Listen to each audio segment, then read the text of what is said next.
नहमदुहु व नुसल्ली अला रसूलिहिल करीम अम्मा बाद। आप अलैहिस्सलाम की खुसूसियात और मोजज़ात में से एक मोजज़ा ये भी था, लम यहतलिम अलैहि क़त्तु, आप अलैहिस्सलाम को कभी एहतिलाम नहीं हुआ। ये आप अलैहिस्सलाम को मोजज़ा था। एहतिलाम क्या है? एहतिलाम ऐसी बीमारी है, अल्लाह सबको महफूज फरमाए, ऐसी बीमारी है जो इंसान को कमज़ोर कर देती है। अब इसका कोई इलाज है, इससे कोई बचने का तरीका है, इसका कोई वजीफ़ा है, कोई अमल ऐसा है? जी बिल्कुल, अमल ऐसा है कि एहतिलाम से हम बच सकते हैं। और एहतिलाम बिल्कुल नहीं होगा, और ये आज़मूदा है। जिस चीज़ को बताया है उन्होंने दुआएं दी हैं। अमल क्या बताया मैंने? उसका सूरत तारिक का एहतिमाम करो। रात को जब सोने लगो तो सूरत तारिक पढ़ो। सूरत तारिक, वस्समाइ वत्तारिक वमा अदराक मत्तारिक अन्नज्मु साक़िब इन कुल्लु नफ्सिन लम्मा अलैहा हाफ़िज़ फलयंजुरिल इंसानु मिम्मा खुलिक़ मिम्मा इन दाफ़िक़ यख़रुजु मिन बैनिस क़ुल्बि वत्तराइब इन्नहु अला रजइही लक़ादिर यौम तुबलस सराइर फमा लहु मिन क़ुव्वतिन वला नासिर वस्समाइ ज़ातिर रजइ वल अर्ज़ि ज़ातिस सदअ इन्नहु लक़ौलुन फ़स्ल वमा हुवा बिल हज़्ल इन्नहुम यकीदून कैदन व अकीदु कैदा फ़महिलिल काफ़िरीन अमहिलहुम रुवैदा। ये सूरत है।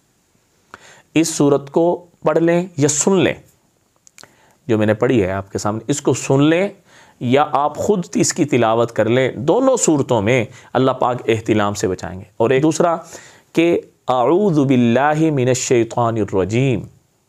हाँ, एक बात याद आई कि औरतों को भी एहतिलाम होता है।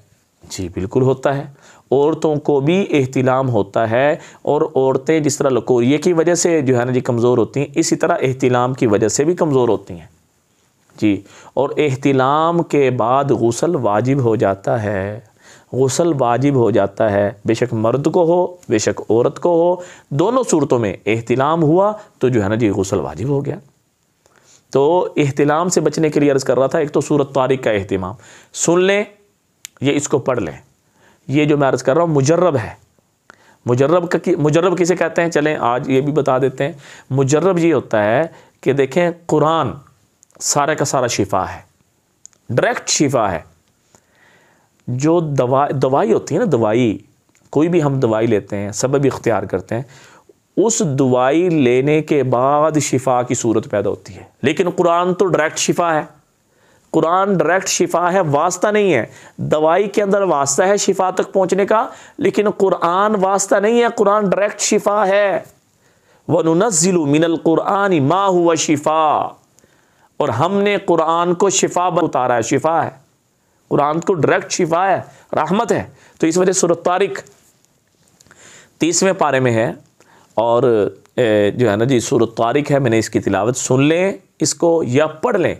दोनों सूरतों में अल्लाह के फजल व करम से एहतिलाम की बीमारी जड़ से ख़त्म हो जाएगी, चाहे कोई मर्द है चाहे कोई औरत है।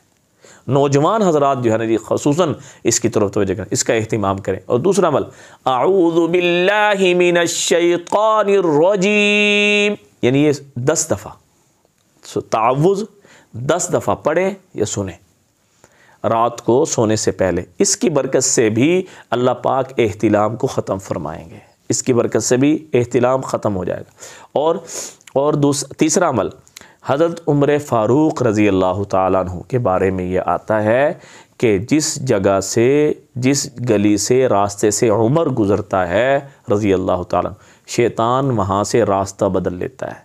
तो रात को सोने से पहले हज़रत उमर फ़ारूक रज़ी अल्लाह ताला अन्हु का किस्सा पढ़ के सोएं या सुन के सोएं कि हज़रत उमर फ़ारूक रज़ी अल्लाह ताला अन्हु अमीरुल मोमिनीन और दूसरे नंबर के खलीफा, उन्होंने कैसे जो है ना जी हुकूमत चलाई, और उन्होंने कैसे जो है ना जी क्या फरमाते थे हज़रत उमर फ़ारूक रज़ी अल्लाह ताला अन्हु कि भाई अगर मेरी सारी की सारी जहाँ पे जो है खिलाफत का जितना रकबा है, उसमें अगर कोई प्यासा कुत्ता भी मर गया, उससे भी कल क़यामत के दिन उमर जो है ना जी उमर से पूछ होगी। इतना ज़्यादा ख्याल करने वाले। और आप अलैहिस्सलाम ने क्या फरमाया कि मेरे बाद अगर कोई नबी होता वह उमर होता, मेरे बाद अगर कोई नबी होता वह उमर होता। तो लिहाजा ये जो बातें मैं अर्ज़ कर रहा हूँ, इन बातों को भी सुन लिया जाए या किसी किताब में रात को तरतीब बना ली जाए। हज़रत एक किताब है हज़रत उमर फ़ारूक रज़ी अल्लाह ताला अन्हु के 100 किस्से, ان قصوں میں سے روزانہ ایک قصہ پڑھیں۔ اس سے کیا فائدہ ہوگا؟ اس سے ہمیں یہ فائدہ بھی ہوگا کہ ایک تو حضرت عمر فاروق رضی اللہ تعالیٰ عنہ کی جو حیات طیبہ ہے وہ ہمارے سامنے آ جائے گی، اور دوسرا شیطان مردود کے حملے سے ہم بچ جائیں گے، شیطان مردود کے حملے سے ہم بچ جائیں گے۔ چوتھا عمل، پھر میں یہ کہہ رہا ہوں مجرب ہے، مجرب وہ ہے کہ جس کا بزرگوں نے تجربہ کیا اس کو عمل میں لے کر آئے اور اس کا فائدہ دیکھا۔ حضرت عمر فاروق رضی انگلی کی مدد سے، انگلی سینے پہ عمر لکھ کر سوئیں، عمر رضی اللہ تعالیٰ عنہ۔ تو اس کی برکت سے بھی کسی عورت کو، کسی مرد کو انشاءاللہ تعالیٰ احتلام نہیں ہوگا۔ آپ علیہ السلام کو معجزہ ہے، اور یہ احتلام سن لیں، پھر احتلام سے غسل واجب ہو جاتا ہے۔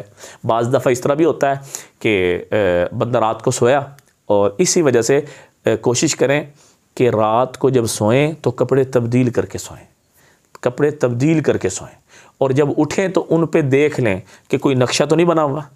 اگر کوئی دیکھیں کہ اس کے اوپر آثار ہیں یا کوئی ایسی صورت ہے تو لازمی طور پہ غسل کریں۔ اچھا، ایک مرد ہے یا عورت ہے، اس نے کپڑوں کو نہیں دیکھا، بے دہانی میں صبح فجر کی نماز پڑھ لی، بعد میں دیکھا اوہو یار یہ تو احتلام ہوا، تو میرے اوپر تو غسل واجب تھا، میں نے ایسے ہی نماز پڑھ لی، تو بھولے سے انجانے سے اگر ہو گیا تو اللہ پاک اس کو معاف فرما دیں گے، گناہ معاف فرما دیں گے، لیکن نماز دہرانی پڑے گی۔ جو ایسی حالت میں، بے دہانی میں، احتلام کی حالت میں، ناپاکی کے کپڑوں میں اس نے اگر نماز پڑھ لی ہے تو اس نماز کو دہرانا پڑے گا۔ لہذا مرد ہے یا عورت ہے، احتلام کی وجہ سے غسل واجب ہو جاتا ہے۔ اللہ سے دعا ہے اللہ پاک ہمارے نوجوانوں کو، ہر جو ہے نا جی عورتوں کو، چھوٹوں کو، بڑوں کو، سب کو اس احتلام کی بیماری سے محفوظ فرمائے۔